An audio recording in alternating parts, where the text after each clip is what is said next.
ውዴታ ከፍቅር ሰው ልጅ ነንና የምንወደው ሰው እንኳን ሞት አይደለም ወደ ሆነ ቦታ ሄደ ስትባሉ የሚሰጠው እንባችሁ ይመጣል ይከፋችኋል ምናምን ያ አንደርስታንድ ያ የውዴታ አይነት የእስልምናን አስተምሮት ነው ማወቅ የፈለኩት እንዴት ነው ያው የምትወዱት ሰው ሲሞት አሜን አላህ ያሳምረው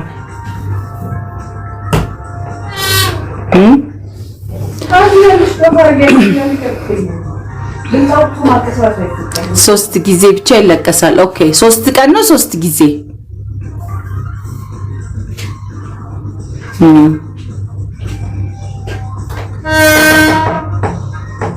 ነው እንድንማርበት ብዬ ነው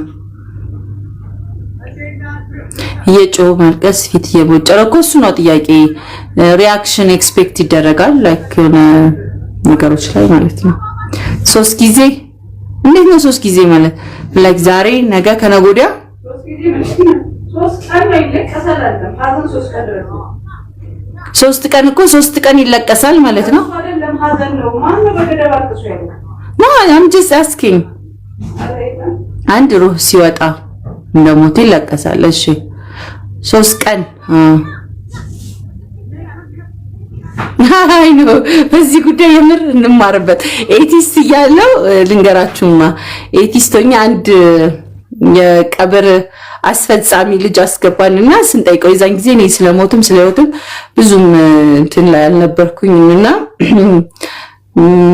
በቃ ላይ ምንም ሰው የሚሞተው ራሱን በራሱ እንትን ያለ የሚቀጥለው ሰው ከዛ ውጪ ወዴትም ነፍሱ የምትሄድበት የለ ነፍስ የምትባለው ነገር የለችም ሰው መኖርም ከቀጠለ ህይወት በዛ ትራንስፎርም ያደረገ ነው ብለን በመነምንበት ጊዜ ማለት ነው ልጁ ቀብር አስፈጻሚ ነውና ስለ ቀብር የተከሰተበትን ነገሮች ስርዓቶቹን ምናምን ሲያደምኛ እንደ ስራ ነው የሚያወራል ማለት ነው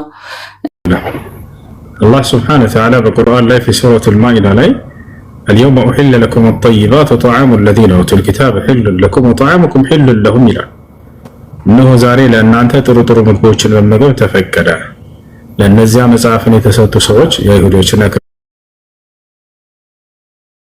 كريستيانوش مالتنا ينرسو ምግብ ለእናንተ ተፈቀደ የእናንተም ለነርሱ ተፈቅዶላቸዋል ይላል ከፈለግም መብላት ይችላሉ ተፈቅዶላቸዋል ለኛም የነርሱ ተፈቅዶልናል ግን መስፈርቶችን አስቀመጠ አላህ መስፈርቱ የት ይገኛል ከተባለ ቀጣዩ ምዕራፍ ላይ ሱረቱል አንዓም ላይ فكلوا مما ذكر اسم الله عليه ይላል የአላህ ስም ተወስቶበት የታረደ ከሆነ ብለዋል ولا تأكلوا مما لم يذكر اسم الله عليه አለ የአላህ ስም ተወስቶበት የታረደ ካልሆነ ግን በሌላ ስም ከሆነ የታረደው እንዳትበሉ አለ ይሄን አስመልክቶ አሊ ኢብኑ አቢ ጣሊብ አብዱላህ ኢብኑ ዑመር ልክ እንደ እናታችን አይሻ ከሰሃቦች ከታቢዒዎች ልክ እንደው ሐሰን አልበስሪ እነ ጣውስ ይሄን ሁሉ ተናግረዋል ክርስቲያኖች ወይንም አይሁዲዎች ቢስሚላህ ብለው ካረዱ ይበላል ከአላህ ስሞች በሌላ ስም ጋርዶ ግን አይበላም ብለው ተናግረዋል ፈትዋ ሰጥተዋል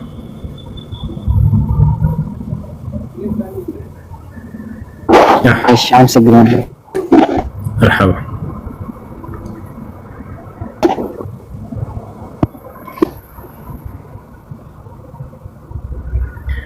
ماشي السلام عليكم وعليكم السلام ورحمة الله وبركاته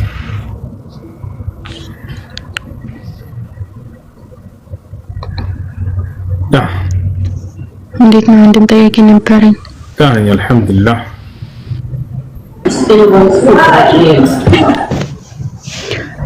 አረብ ቤት ነበር ነው የምሰራው ማለት ነው እኛም ሁላችንም አረብ ቤት ነው የምንሰራው አይገርም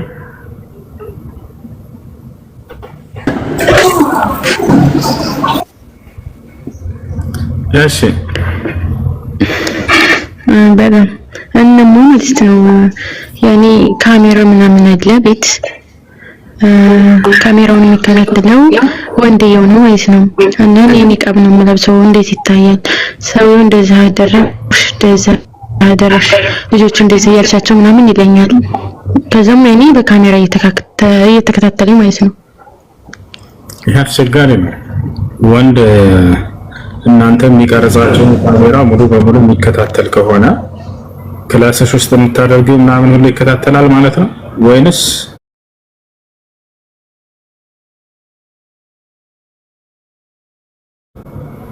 ከክላስቹ ውጭ ያለው ነው የሚከታተለው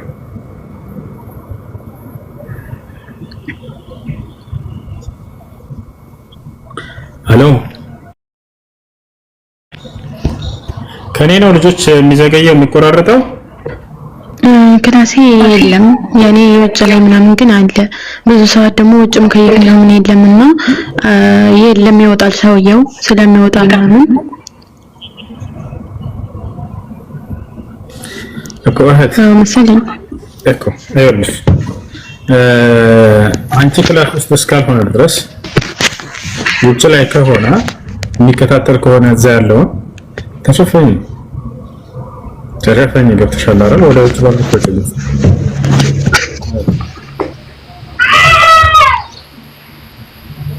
ዞን አሰላሙ አለይኩም ሰላም ወራህመቱላሂ ወበረካቱ። ወሶ አንድ ጥያቄ ነበር። እሺ ከፈርድ ሰላት በኋላ ዱዓ ማድረግ እንዴት ይታያል? ብዙ ሰዓት ታቀደም ከይ ምናምን የለም ውጭ ላይ ነው ያኔ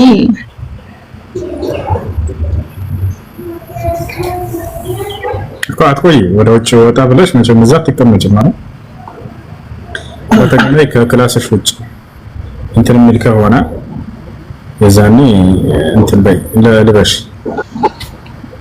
ገብተሽ ነው። እሺ ምን ነበር ያልከው? ከፈርድ ሶላት በኋላ ዱዓ ማድረግ ከፈርድ አንደኛ ጥያቄ ነበር። እሺ ከፈርድ ሶላት በኋላ ዚክር አድርጉ ነው መጀመሪያ የተባለው። ነብዩ ሰለላሁ ዐለይሂ ወሰለም من سبح الله دبر كل صلاة مكتوبة 33 وحمد الله 33 فتلك 99 تمام 100 قوله لا إله إلا الله وحده لا شريك له له الملك وله الحمد وعلى كل شيء قدير من قالها غفرت له خطاياه وإن كانت مثل زبد البحر كقديتا صلاة الجمعة 33 ጊዜ سبحان الله على 33 ጊዜ الحمد لله على 33 ጊዜ الله أكبر على هي 99 ሲሆን መቶኛ لا إله إلا الله وحده لا شريك له له الملك وله الحمد وعلى كل شيء قدير ያለ ለፋቲሃ ሁሉ ይማርለታል አሉ እሱ ይሄ ነው። ከዚያ በኋላ ይሄን ዚክር ካለ በኋላ ዱዓ ማድረግ ትችላለህ፣ ችግር የለም። እሺ ሁለተኛው ጥያቄ ደግሞ እንትን አንድ ሰው ከመወለዱ በፊት ሁሉም ነገር ይጻፍለታል። የጀነትም ከሆነ የጀሃነምም ከሆነ መጀመሪያው ነው እንትን ይወሰናል ነው። እሱ ነገር እንዴት ነበር?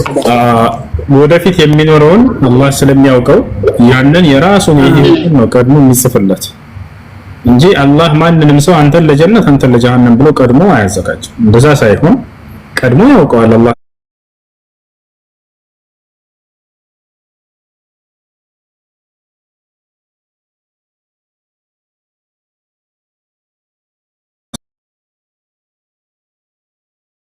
ያውቃል። يعلم ما بين أيديهم وما خلفهم ማለት ስለ ፍጥረታቶቼ የፊታቸውንም የኋላቸውንም ሁሉ አውቃለሁ ብሏል። አይደለ? ስለዚህ ያንን ወደፊት የምሰራውን ስራ መሰረት አድርጎ የምን የት እንደምገባ ጀነት ይግልግባ ጀሃነም በደንብ አድርጎ ያውቃል። ያን ነው የስራዬን ውጤት እንጂ የጻፈልኝ አላህ Subhanahu Wa Ta'ala እኔ ሳለ እንትን ሳልል ቀድሞ ዝም ብሎ አዘጋጅቶኝ አይደለም። እሱ ስህተት ነው። ገብቶሃል? ለዚያ ነው ሙሉ ቁርአን ከሆነ የሥራችን ውጤት ነው ጀነትና ጀሃነም። ወለልذين كفروا بربهم عذاب جهنم እነዛ ጌታቸውን አላህ ለካዱ ሰዎች የጀሃነም ቅጣት አላቸው ይላል። فذوقوا العذاب بما كنتم تكسبون ይላል። ስትሰሩ በነበራችሁ ስራ ምክንያት ጀሃነምን እሳት ግቡና ቅመሱ ይባላል። በጻፍኩባችሁ ምክንያት አይደለም። ያ የተጻፈው ከስራችን መሰረት ተይዞ ነው። ስራችንን ምን እንደምንሰራ ወደፊቱን አላህ ያውቃል። ይያሰውርና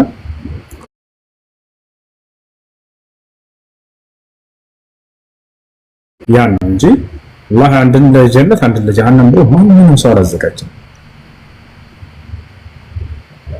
ኦኬ እሺ ወሶ አመሰግናለሁ። እና በቃ ለምሳሌ ማለት ነው እንትን የምንሞትበት ቀን ተጽፎም ከሆነ ሊራዘምብን ይችላል ዱዓ በማድረግ ምናምን። እሺ እሱ ሌላ ነው። የተጻፉ ነገራቶች ሲባል ለሁለት ይከፈላሉ። እሺ የተጻፉ ነገራቶች ሲባል ለሁለት ይከፈላሉ። አንደኛ ከኛ የሚሆኑ ነገራቶች፣ ሁለተኛ በእኛ ላይ እንዲሆኑ የተወሰኑ ነገራቶች። እኔ ስንት ዓመት እኖራለሁ ስንት ዓመት መቼ እሞታለሁ የሚለውን ይህ በእኛ ምርጫና ፍላጎት አይደለም። ወጣላ አይደል? አላህ ራሱ የወሰናቸው ነው። 50 ዓመት የምኖር ከሆነ ይሄን ነው የሚወሰነው። በዚህ ነገር ላይ በራሱ በወሰነብኝ ነገር ላይ አይጠይቀኝም። ነገ ምርጫማ ለምን 50 ዓመት ብቻ ኖርክ ለምን 70 ዓመት ኖርክ ብላ ጠይቀኝ። ልክ እንደው ሌላም በራሱ ወሰናቸው ነገራቶች አሉ በእኛ ላይ ለኛ ምርጫ አልሰጠም። ለምሳሌ ረጅም አጭር በሆናችን ራሱ ነው የሚወሰነው። ለምን አጭር ሆንክ ለምን ረጅም አልሆንክም ብሎ አይጠይቀኝም። ምርጫ ነው ታላህ ጥቁር ነህ ቀይ አንተ ምሳሌ ደጉ ጥቁር ነህ ቀይ ጥቁር ነኝ። በጣም ጥሩ። ጥቁር እንድትሆን የወሰነው ማን ነው? አንተን አስመርጦህ ነው አላህ ወይንስ እሱ በራሱ ነው ይሄን የወሰነው? እሱ በራሱ ነው። አይዋ ነገ ወልቂያማ ለምን ጥቁር ሆንክ ለምን ቀይ አልሆንክም ብሎ ይቀጣሃል። በዛ ይቀጣሃል። ኧረ አይቀጣህም። ለምን? ራሱ ወሰነው ስለሆነ አይደለ? ምርጫ አልሰጠህም በዚህ ላይ አየህ። ስለዚህ ውሳኔዎች ለሁለት ይከፈላሉ። አንድ ያለኛ ምርጫ በራሱ ወስኖ ያዘጋጃቸው ነገራቶች አሉ። ሁለት ለእኛ ምርጫ ሰጥቶን የተወልን ነገራቶች አሉ። እነዚያን ቀድሞ ያውቃቸዋል። ልብ በሉ። ሁሉም ተጽፈዋል ቦታቸዋል አይደለ? በእኛ ላይ እንዲሆኑ በወሰነብን ነገራቶች ላይ ግን አይቀጣም። ሁሉም በእኛ ላይ እንዲሆኑ በወሰናቸው ነገራቶች አንቀጣም። ቦታቸዋል አይደል? እኔ ለምሳሌ ጥቁር ወይ ቀይ መሆን ወይ አጭር ወይ ረጅም ወይንም ኢትዮጵያ ላይ መፈጠር ለምን ሳውዲ ላይ አልተፈጠርክም ብለህ ተጣኝም ራሱን ኢትዮጵያ እንድፈጠር ይወስናል። ቦታቸዋል አይደል? ይሄ ነው። ነገር ግን ስራዎቻችንን አስመልክቶ ለኛ ነው የተወቸው ጽድቅና ኃጢአት። እነዚህን ስራዎች ይሄ ጥሩ ነው ይሄ መጥፎ ነው ብሎ የምንለይባቸው ብርሃን ሰጠ፣ ቁርአንን ሰጠ፣ ነብያትን ላከልን። እነዚያ ነብያቶች ይሄን የማሳየት ስራ ነው ስራቸው። ይሄ ጽድቅ ነው፣ ይሄ ኃጢአት ነው፣ ጽድቁን አድርጉ፣ ከኃጢአቱ ተጠንቀቁ፣ ጽድቁን ላደረገ ገነት ይገባል፣ ኃጢአቱን ላደረገ እሳት ይገባል እያሉ አስጠነቀቁ። ይሄንን እኛ በራሳችን ምርጫ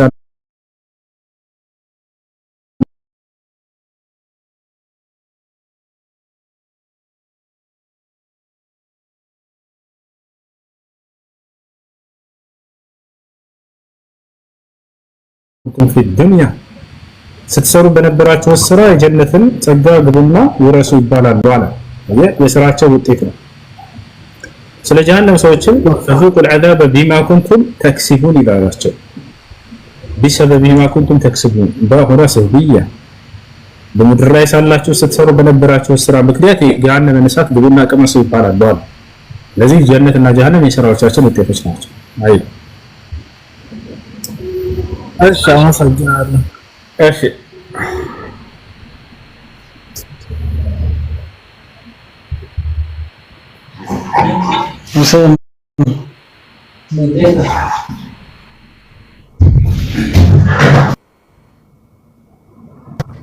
ሰላም ነው ሁሴን? ሰላም እንዴት ነህ ሳሙኤል? ኡስታዝ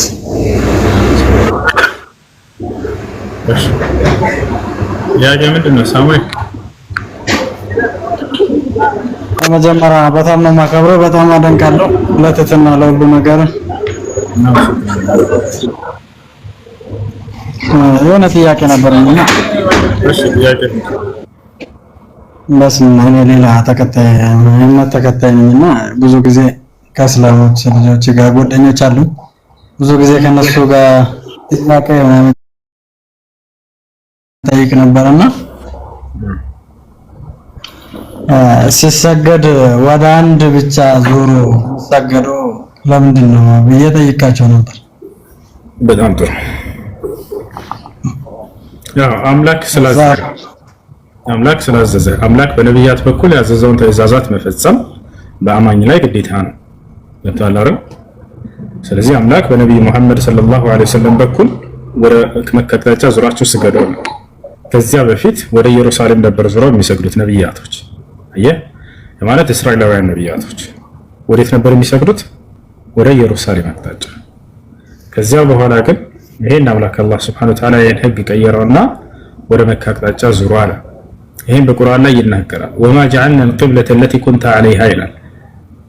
ያቺ መጀመሪያ የነበርክባትን አቅጣጫ እያለ ይናገራታል። የመጀመሪያው አቅጣጫ ማነች? ኢየሩሳሌም ነበረች። ሐታ ነብዩ መሐመድ ሰለላሁ ዐለይሂ ወሰለም ለ16 እና ለ17 ወራት ያክል ወደ ኢየሩሳሌም ዞረው እንዲሰግዱ ታዘው ነበር። ምክንያቱም ያ የነብያቶች አቅጣጫ ነበር። ነብያቶች ወደዛ ይሰግዱ ነበር። ምናልባት መጽሐፍ ቅዱስ ላይ ከሆነ ዮሐንስ ወንጌል ምዕራፍ 4 ቁጥር 19 ጀምሮ ብታነበው ሴትዮዋ መጣችና ኢየሱስ ክርስቶስን ጠየቀችው። መምህር ሆይ ስግደት በኢየሩሳሌም ካልሆነ አይሆንም ትሉናላችሁ አለችው። ኢየሱስ ምን አላት? እውነት እውነት እልሻለሁ አንቺ ሴት እመኚኝ፣ ወደፊት ወደ ኢየሩሳሌም ዙራችሁ የማትሰግዱበት ጊዜ ግን ይመጣል አላት። መቼ? ወደፊት ከእርሱ በኋላ የሚፈጸም ትንቢት እንደሆነ እየነገራት ነው። ገብቶሃል አይደል? ወደ ኢየሩሳሌም ዙራችሁ የማትሰግዱበት ጊዜ ይመጣል፣ ያ ይቀየራል ወደፊት እያላት ነው ከኢየሩሳሌም። ታዲያ ይህ ትንቢት በማን ላይ ነው የተፈጸመው? ነብዩ መሐመድ ላይ። የመጀመሪያ ትዕዛዙ ወደ ኢየሩሳሌም ዙረህ ስገድ ሙሐመድ አላቸው አላህ። ከዚያም በኋላ ወደ መካ ዙረህ ይሄን አቅጣጫ ቀይር ብሎ አዘዛቸው። ይሄንን አላህ Subhanahu Wa Ta'ala እነዚያ የመጽሐፉ ሰዎች ይሄን እውነት እንዲያውቁ ዘንድ እያለ በቁርአን ይናገራል። ሰሃባው ሲናገር ምን አለ? ሰለይና مع رسول الله صلى الله عليه وسلم الى بيت المقدس نحو 16 شهرا او 17 شهرا ثم امرنا باستقبال القبلة فاستقبلنا ከነብዩ መሐመድ ሰለላሁ ዐለይሂ ወሰለም ጋር ለ16 እና ለ17 ወራት ያክል ወደ ኢየሩሳሌም አቅጣጫ ዙረን ሰገድን። ከዚያም ወደ መካ አቅጣጫ ዙራችሁ ስገዱ ወደ ካዕባ ተባለ። ወዲያውም አቅጣጫችንን ቀየርን አሉ። ለምንድን ነው አላህ ይሄን ያዘዘው ይመስላችኋል? ይህ ትንቢት በእርሳቸው ላይ እንደተፈጸመ መጽሐፉን ለሚያነቡ ሰዎች ምልክት እንዲሆናቸው ዘንድ ነው። وما جعلنا القبلة التي كنت عليها إلا لنعلم من يتبع الرسول ممن ينقلب على عقبه وإن كانت لكبيرة إلا على الذين هدى الله وما كان الله ليضيع إيمانكم إن الله بالناس لرؤوف رحيم إيانا الله ينكرا يفعل رب ስለዚህ በመሲሁ አንደበት የተነገረውን ትንቢት ነው ነብዩ መሐመድ ሰለላሁ ዐለይሂ ወሰለም መጥተው የፈጸሙት። ስግደት ከኢየሩሳሌም ወደፊት ይቀየራል ብሎ ነግሯል ነበር። በነብዩ መሐመድ ሰለላሁ ዐለይሂ ወሰለም ላይ ተፈጸመ እና ይሄ ነው። ስለዚህ ወደዚያ የምንሰግድበት ምክንያት አምላክ በላከልን ነብይ በኩል ተዘክናለሁ። ሌላ ደግሞ ማለት ነው እሺ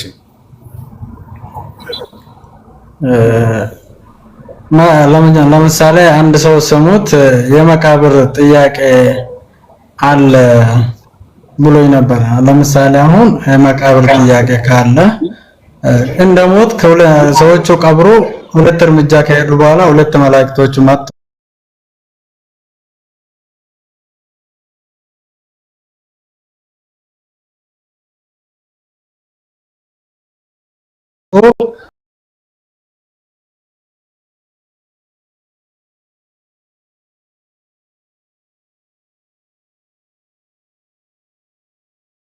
ወይስ እንዴት ነው?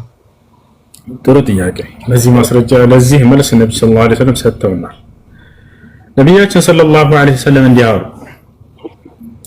ካለፉት ህዝቦች መካከል አንድ ሰው ነበር አሉ። ያም ሰው አማኝ ነው፣ ነገር ግን ኃጢአትን አድርጓል። ያን ኃጢአት በማድረጉ ምክንያት ይህ ሰው ለልጆቹ እንዲህ ሲል ኑዛዜ ሰጣቸው፣ ልጆቼ ሆይ እኔ በጣም ኃጢአተኛ ሰው ነኝ። በዚህ በኃጢአቴም ከአምላኬ ዘንድ ልገና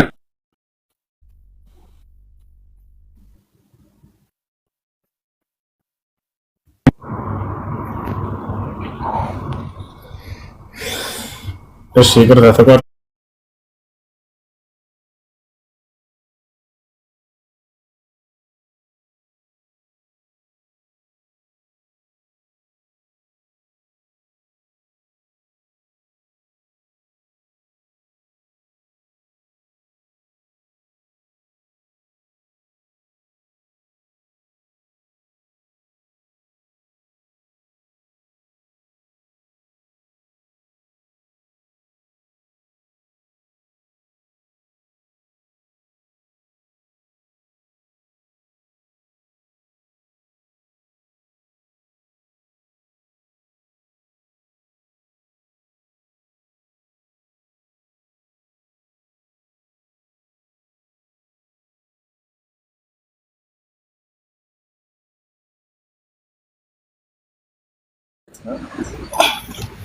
አንተ ጥሪ አቅርበህላቸው እንደዛ ለነሱ ከዛ አንተ ጋር መተው ቢወያዩና እውነታ ቢወጣ ለኔ ምርጥ ነው ብዬ አስባለሁ።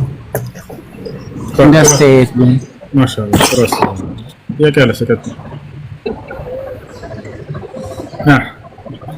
السلام عليكم ورحمة الله. عليكم السلام ورحمة الله وبركاته.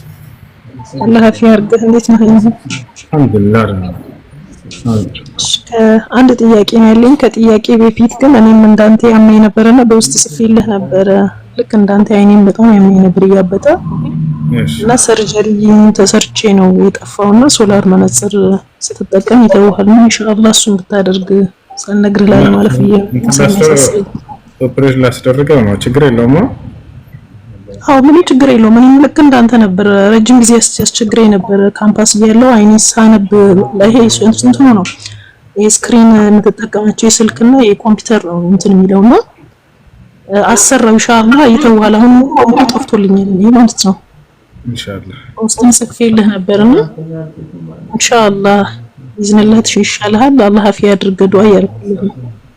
አሚን ሽክራን ጀዛከላህ ኸይር። እሺ አንድ ጥያቄ ነው ያለኝ እንትን ላይ ስጁድ ከወረን በኋላ ማለት ነው ወደ ሩኩዕ ስንነሳ የመጀመሪያው ስንነሳ አረፍ ብለን ከተመለስን ሁለተኛ ስንነሳ የተወሰነ ደቂቃ ቁጭ ብለን መነሳት የለብንም ወይስ ቀጥታ ነው ወደ ላይ የምንነሳው? ወደ ኦኬ ነብያችን ሰለላሁ ዐለይሂ ወሰለም ቁጭ ብለው ከዛ በኋላ ነበር የሚነሱት። ቁጭ ብለው የተወሰነ ከዛ በኋላ ይነሳሉ። ግን ያንን ማድረጉ ሱና እንጂ ግዴታ አይደለም። ብታደርጉ መልካም፣ ባታደርጉ ሶላቱን የሚያጎድለው ነገር የለም። ሱና መርሐባ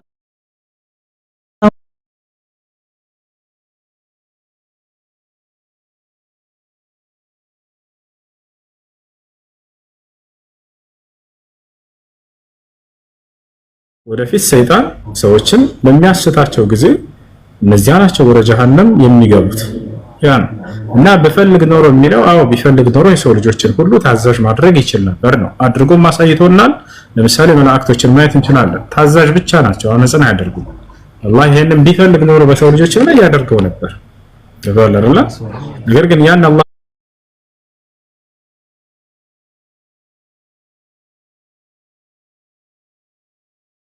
ሱብሃነሁ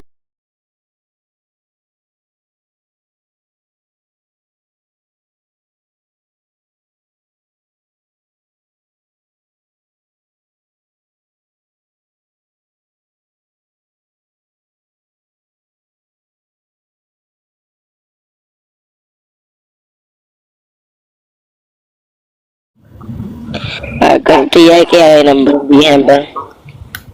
እሺ ጥያቄ ምንድን ነው? ሰላት ውስጥ ሶስተኛ ሩክን ከተጨማሪ ሩክን የጨመረበት ሁክሙ ምንድነው? ምንድነው የሚያደርገው? ሶስተኛ ሩክን የጨመረ ማለት ለምሳሌ ይሄ ስጁድ ላይ ከሆነ ሶስተኛ የጨመረ የሌለበትን የጨመረ ማለት ኦኬ፣ የሌለበትን የጨመረ ሰው ከሚገባው ሩክን በላይ የጨመረ ሰው ስጁድ ማድረግ አለበት። ስጁድ መቼ ነው የምናደርገው ከተባለ ከ10 ዓመት በኋላ ነው።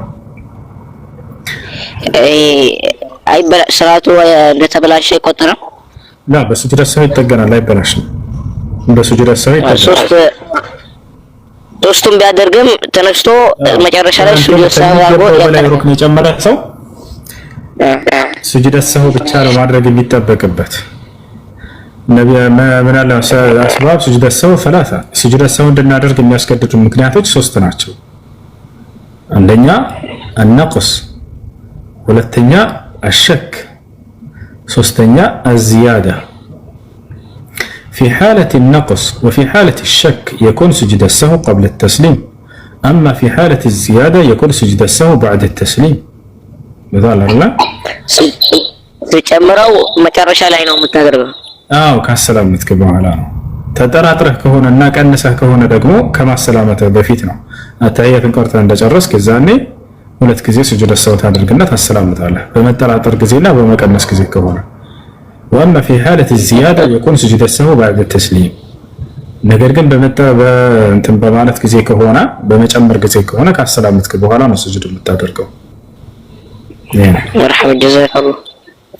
ስንት ዓመትህ ነው?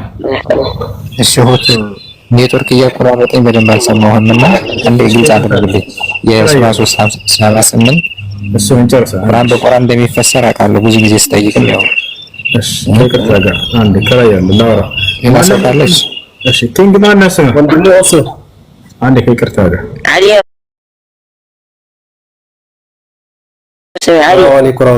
አሊ ነው ስሙ። አሊ ስንት ዓመትህ? 16 ማሻአላህ። ቁርአን ቅርታ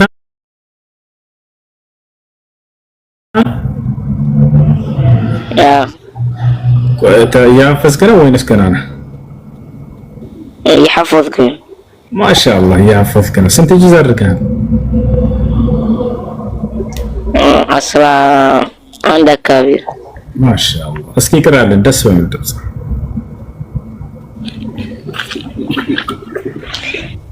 أعوذ بالله من الشيطان الرجيم.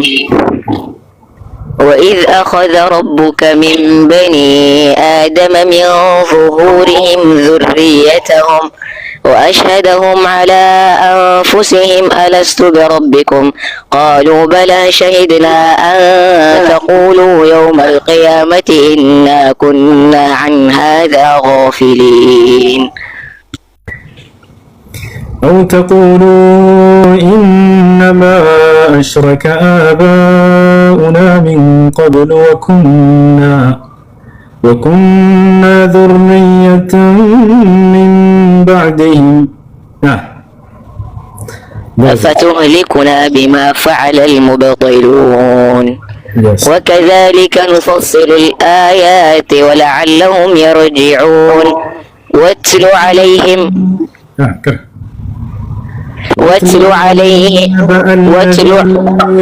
آتيناه آياتنا فانسلخ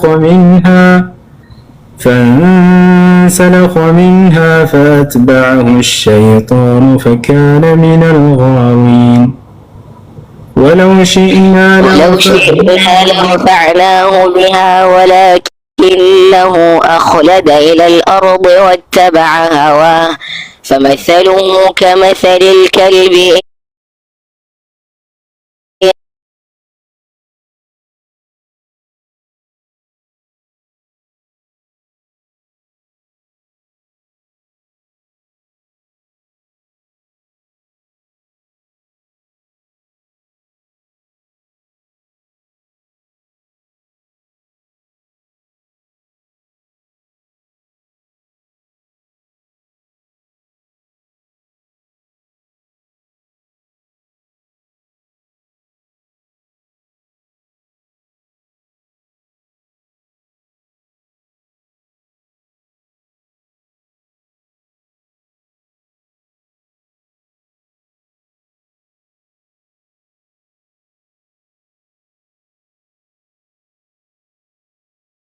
قلوب لا يفقهون بها ولهم أعين لا يبصرون بها ولهم آذان لا يسمعون بها أولئك كالأنعام بل هم أضل أولئك هم الخاسرون. ولله الأسماء الحسنى فادعوه بها وذروا الذين يلحدون في أسمائه سيجزون ما كانوا يعملون. وممن خلقنا أمة يهدون بالحق وبه يعدلون. تكتراله يتعن قوزك ما شاء الله ما شاء الله. والذين كذبوا بآياتنا والذين كذبوا بآياتنا سنستدرجهم من حيث لا يعلمون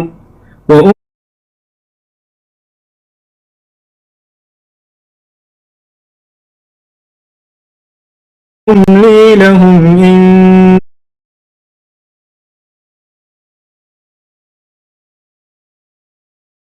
إن كيدي متين. ጎበዝ ልጅ ማሻአላ